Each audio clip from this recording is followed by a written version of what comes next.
Hello everybody, I'm Equinox67, welcome back to Shop Titans. There is a huge new update just out today actually, as of recording, and it's called the Year of the Dragon update. So we have a new content pass, which you can see up here. There is a 26 days on the new content pass, which has all the usual sort of tasks going. I have completed the Royal Merchant one, because I'm a Royal Merchant, of course. So I get 500, whatever those are. I think they're scales, actually, yeah, dragon scales. For that, and we have all these rewards, which are very cool. As you can see here, there's an exclusive dragon pet. That is my crafting completed. We are doing, I'm working on the shields right now. Where is it? This one? Craft shields. We have to craft 175 shields. So I'm actually just crafting the most basic shields possible. Well, not the most basic actually, but one of the most basic ones just to get it done. Anyway, so this content pass. Let's have a look at this then, shall we? So this update, I should say, not the content pass. This year marks the Year of the Dragon, and the townsfolk are holding a month-long event, the Dance of the Dragons. This period will feature a content pass themed around dragons, beginning on the January 23rd and running through February 19th. It features new, exciting, exclusive rewards such as blueprints, decorations, customizations, and a very special new pet. In addition, the very prestigious Great Dragon title will be awarded to all players who manage to finish the entire Year of the Dragon content pass, which is honestly quite a nice title. The Great Dragon. What am I? Equinox the Great Dragon. Imagine that. Equinox the Great Dragon instead of Ancient. That'd be cool.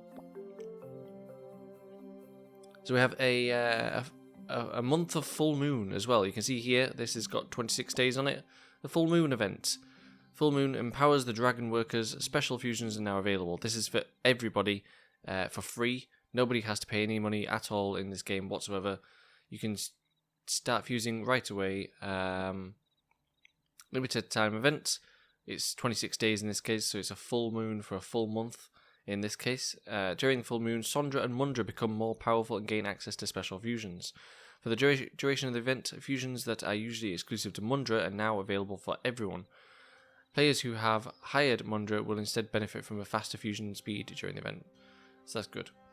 Does it say that on this as well? I'm reading the update notes. So a special moon rises over the Dance of the Dragons event. We have extended our usual full moon fusion period to be active throughout the duration of the content pass, meaning a whole month. For players who have not hired Mundra, this means the entire library of full moon fusions will be available to you. For Mundra owners, you'll benefit from 25% faster fusion speed instead. It's a perfect time to fuse tribute for Mundra. So there you go. So fusion is faster. We also have the new pet, as we mentioned. Perhaps our most requested pet yet has finally showed up. There is no better time than the Year of the Dragon to introduce the Dragon Pet. This little worm can be acquired through the Year of the Dragon content pass, which we've seen already. Literally 25 dragon scales, and you can already get that, assuming you have the 1,500 gems to claim it. We also have, by the looks of it, a skin for it to make it red as well when you have the content pass. That's a little bit more expensive, 1,500. There's a platinum chest. There's a new exclusive blueprint, which it doesn't tell us what that blueprint is. But we have got looks like a shield blueprint. Very cool. We have what looks like an opulent blueprint for the non-exclusive ones. Non-premium line. Yeah, very cool. Very cool. Doesn't look like there's loads else. There are a couple of blueprints, and the pet really is the content pass here. But 1,500 gems for a pet in itself. I mean, I know gems are premium currency, but you know what? That's not the worst thing in the world. You can get them in the game for free. It's not, unrealistic, I think, is I think is good. Let's keep crafting my things. Right, so next there is a Lunar New Year collection as well.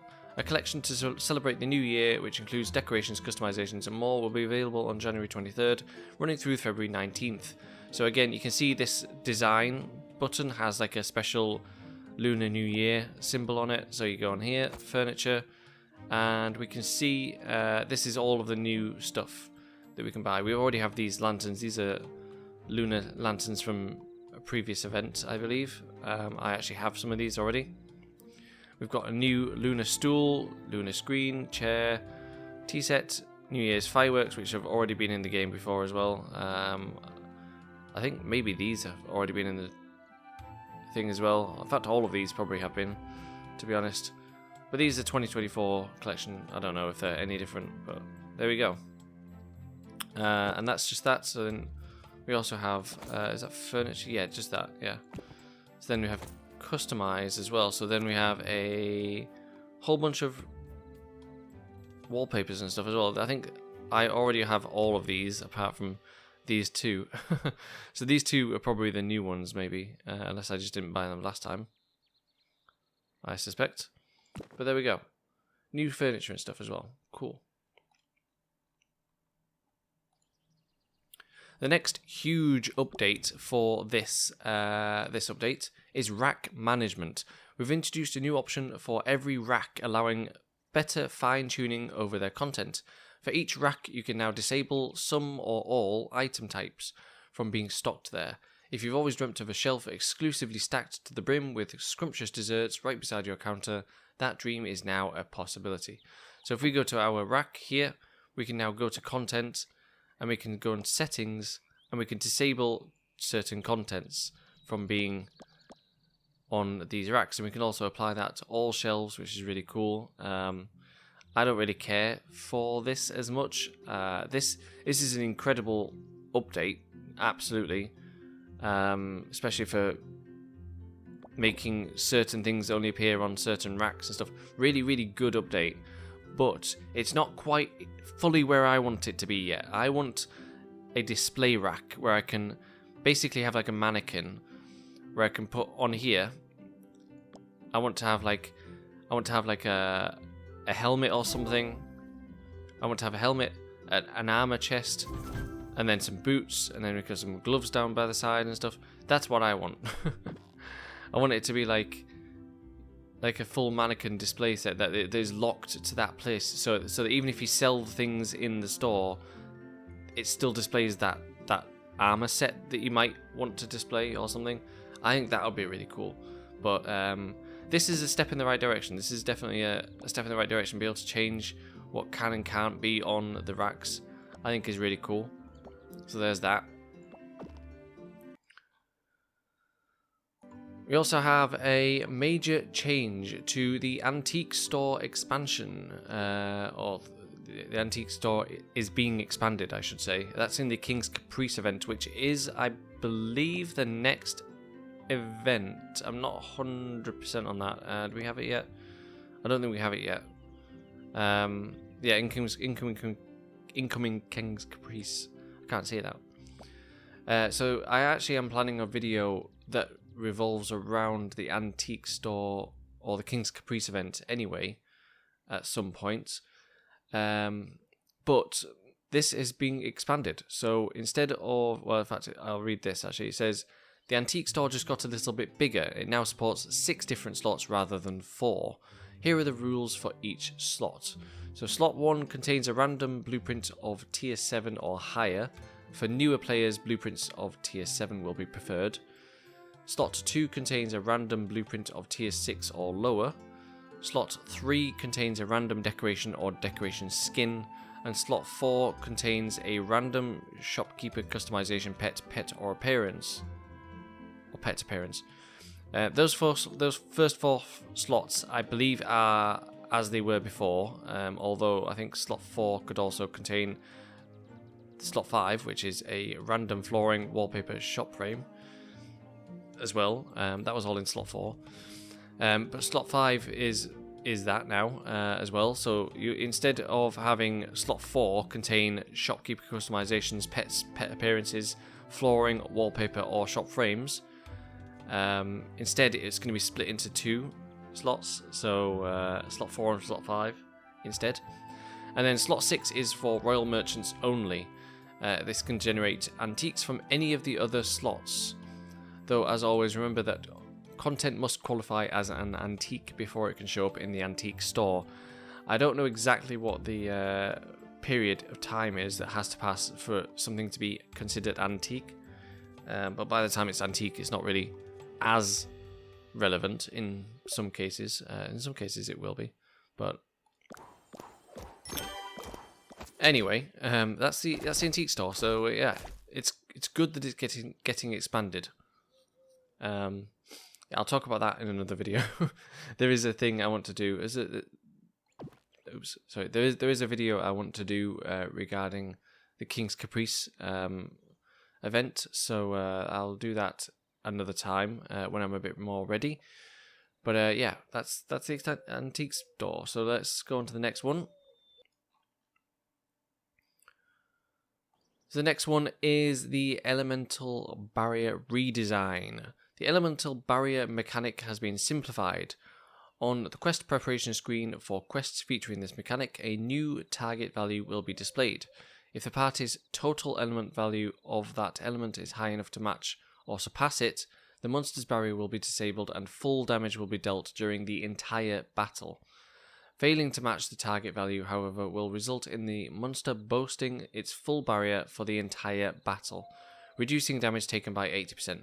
This allows us to better display and explain the mechanic while also toning down some RNG elements, such as your Dark Sorcerer getting abruptly deleted on the first round by an unlucky crit. Since party members can no longer chip away at a monster's barrier, these target values have been rebalanced across the board. In general, regular extreme quests will require one hero of the correct element, assuming proper enchantments. Tougher quests such as Void or some flash quests may require support from elemental affinities to reach the required thresholds. So before, with quests, I see if I can do a quest actually. Yeah. So before, with the quests, we had elemental champions, which you can see here. This guy is fire affinity. This guy is fire affinity as well. The dungeon requires fire affinity as well. And so before, during the quest, you would chip away at the barrier, and then the barrier would go down when you beat it. And then after that, the monster would take 100% damage. So during the barrier being up, you would only do 80% damage, and then you would knock the barrier down eventually, and then it would do 100% damage. But in this case, as long as you reach this number, 155, we are way over. As long as you reach that number, the monster will just take 100% damage throughout the entire thing, instead of having only maybe 50% of the actual quest taking 50% damage, 100% damage. Instead of that, it's going to just, the entire fight is going to be 100% damage. So that's actually made the dungeon way easier, to be honest, as long as you reach that number. If you don't reach that number, then it's going to be 80% damage reduction for the entire fight, which is not good. As you can see, I've unlocked the Void dimension as well, by the way. That is something I have unlocked recently. There is nothing after the Void currently, so there is, I mean, apart from the boss. I haven't unlocked the boss yet on the difficulties, but there's nothing after that. So this is the final dungeon I'm working on. I'm getting there, guys. I'm getting there. My progress is good. Also, my characters, I don't know if I've shown this off in every video, but this is my hero's power now. I am planning an entire overhaul of my my heroes at some point, so we'll do that in another video and re-roll them and get the power a bit higher than they are right now. but that's for another time. Also, I don't know if I've shown this yet, but this is my stats in this one as well. I like to show this if I can.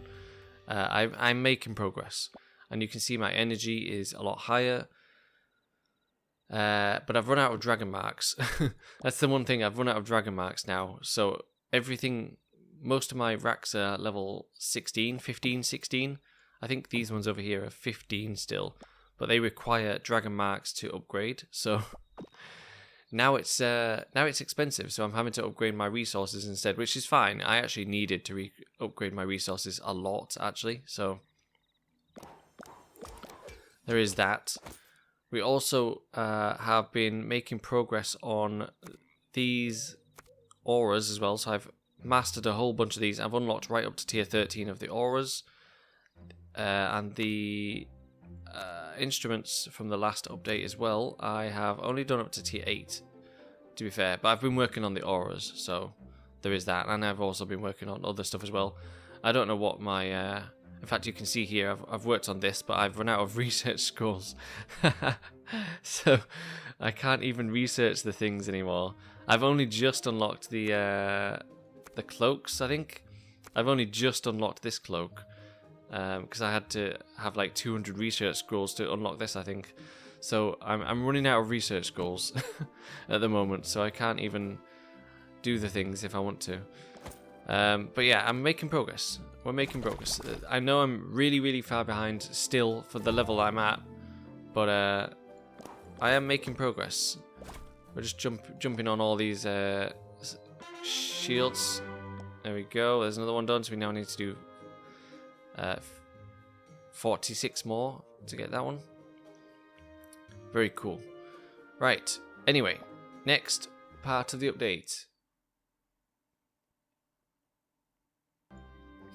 Champion requests. I don't have a champion right now. Maybe if I kick everyone out real quick. Let's just kick everyone out. I don't care about those. Right. Champion requests. Champions now also provide full gold value for the items they are requesting, in addition to the champion coins. This is an experimental feature. Obviously, from a player perspective, more gold equals more better. But given this mechanic's tight relationship with the market, we'll be monitoring its impact on the economy before deciding whether it will remain or not. So when a champion comes in, I don't actually have a champion right now, unfortunately. I will throw a screenshot up though anyway, post-recording, of a champion requesting something, and basically it will show like a gold value underneath the token value. So you'll have like 3 tokens, and then you'll have the gold value as well. And this is basically, I think one of my guild mates actually said in here, it actually looks like the champion gold value is twice the normal shop value. So it's whatever this is. So this guy is going to buy this for 45,500. Instead, a champion, if a champion for some reason requested a legendary, but in fact this is actually elemented as well, so that's actually not quite accurate. Let's say it's maybe 40,000 gold for that. If a champion for whatever reason came in to request 7 legendary Bally songs, then it wouldn't be 40,000, it would be 80,000 for the gold each, that is. So it would actually show, like, if it wanted 8 of them, it would be 8 times 80,000, whatever. That's what it would be. So that's what that's changed to. King Reinhold will be available as a guest champion on February 5th until the 8th, of course. That's usual after the King's Caprice event, I believe. Balance changes. Following the elemental barrier changes, Rudo's leader skill now increases the elemental score of his party with no round limit. So if we go to characters, because I think I actually had that, Rudo. Yeah, it's this one. Critical hit chance, elemental barrier damage bonus, and no item breaks for 3 rounds. So the elemental barrier damage is increased, basically, from the party. Also, I can change this to a much more powerful one. I believe this. There we go. Auras are now being equipped.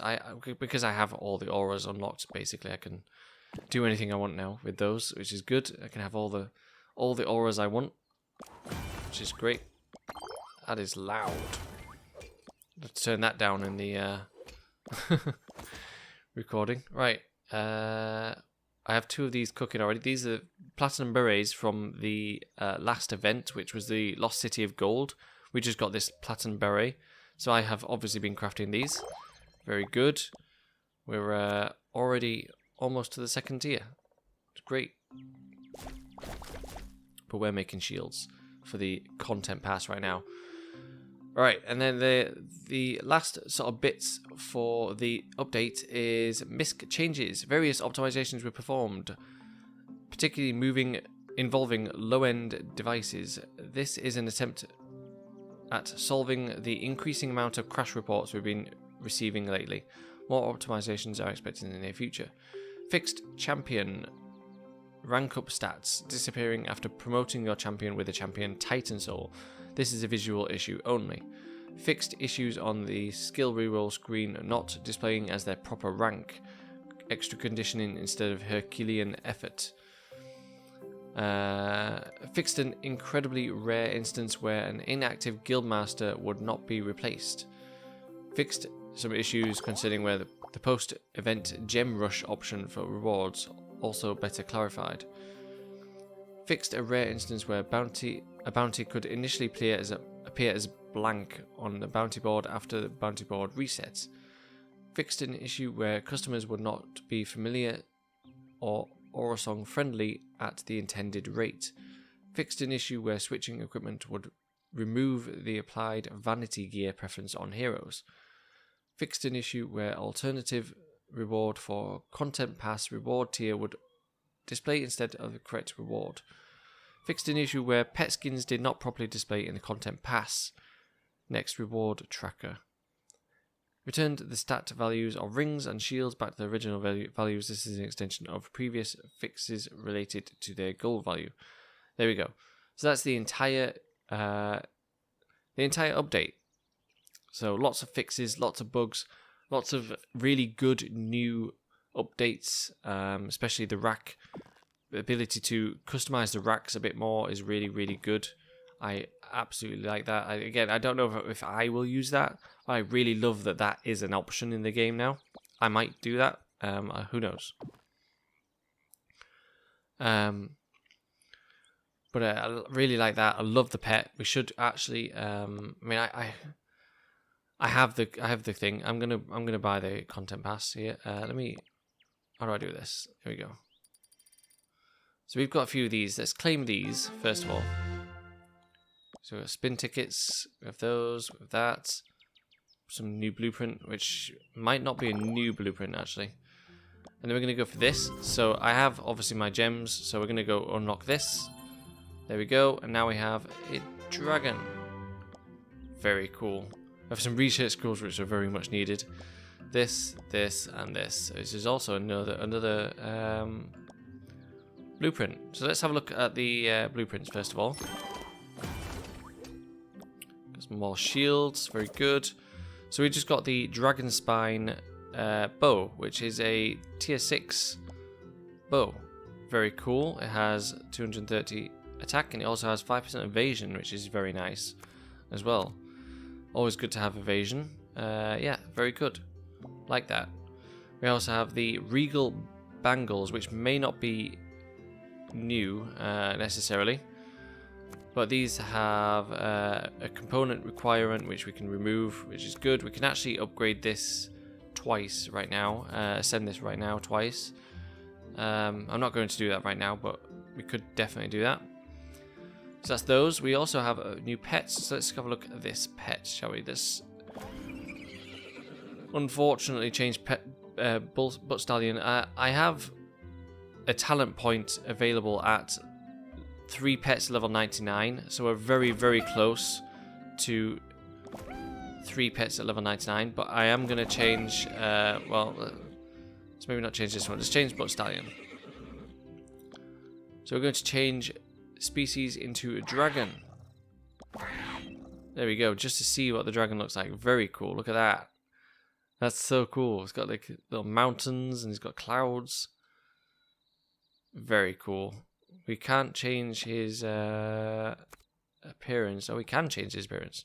For 10 million, we can get a blue one. For 50 million, we can get a red one, which is very cool. We also get a red one from the event as well. 200 gems, we can get this, which is quite nice. A lighter one, which I don't like as much as the darker one, actually. 750 gems, we can get this one, which is meh. And then we have feed this dragon 15 times to unlock this appearance. 25 times to unlock this appearance. 50 times. And 100 times. Oh, 80 times, sorry. Very cool. So this will be probably the best skin to get, I think, for feeding them 80 times. Even though this one's 750 gems, this is obviously the premium one, but very nice.